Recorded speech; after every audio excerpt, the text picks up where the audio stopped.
नमस्कार. VC part 3 मध्ये आपण बघू की व्हीसी फंडचे खर्च भागतात कसे. व्हीसी फंडला बरेच खर्च असतात. व्हीसी फंड मॅनेजरची सॅलरी असते, अकाउंटंट असतो, फायनान्शियल अनालिस्ट असतो, मार्केट रिसर्च करणारा माणूस असतो, लॉयर्स असतात, ऑडिटर्स असतात, सेबी अप्रुव्हल ऑथॉरिटी आपण पार्ट 2 मध्ये बघितलं होतं त्याची फी असते.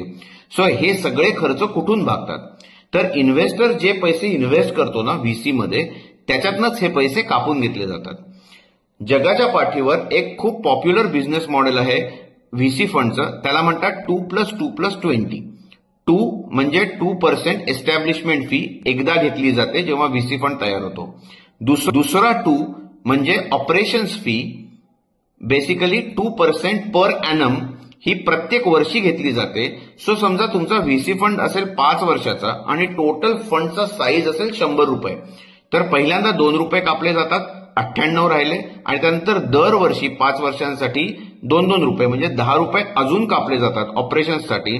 सो बेसिकली कोणी 100 रुपये इन्व्हेस्टरनी जर का इन्व्हेस्ट केले ना व्हीसी मध्ये तर व्हीसी ऍक्च्युअल इन्व्हेस्टमेंट 88 रुपयाचीच करतो आणि 12 रुपये हे त्यांच्या खर्चामध्ये जातात. बरोबर आहे. आता 2+2+20 मध्ये शेवटचा 20 म्हणजे काय पुढच्या पार्टमध्ये बघू. धन्यवाद.